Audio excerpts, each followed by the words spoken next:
On several radio talk shows that I've done recently, the pro-aborts have been telling me that I have no right to be involved in the abortion debate because I'm male. I have even heard some of them go so far as to say that only female elected officials should be allowed to vote on legislation that might impact abortion. Perhaps they should think about the fact that if men are excluded, support for their position will plummet. After all, when polls are broken down by gender, they consistently find that men are more supportive of legalized abortion than are women. This makes perfect sense, of course, given that the legalization of abortion and the willingness of women to submit to it are the two greatest gifts sexually predatory and sexually irresponsible men have ever received. Now, if our enemy's point is that men should be excluded from the debate simply because we can't get pregnant, I'm curious as to why they never seem to apply that standard to women who can't get pregnant. I have never heard one of them suggest that only fertile women of childbearing age who are in sexual relationships with men and not practicing birth control should be allowed to participate.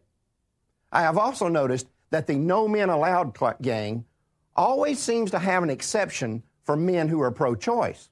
For example, I've never heard one of them tell that paragon of respect for women, Bill Clinton, to stay out of the abortion debate. Neither do they argue that the 1973 Supreme Court had no right to be involved in the Roe v. Wade decision, despite the fact that every member of that court was male. They don't even seem to mind that the overwhelming majority of abortionists who make their fortunes off of women are men. And they never say anything about the male escorts who work at the death camps or the men who force women to have abortions. It seems that the only men for whom they have contempt and the only men they want to be censored are those who think women deserve better than abortion. So let me clear this up once and for all. Men do not just have a right to speak out against abortion. We have a responsibility to do so. Real men do not just stand around with their hands in their pockets while people slaughter helpless children by the millions.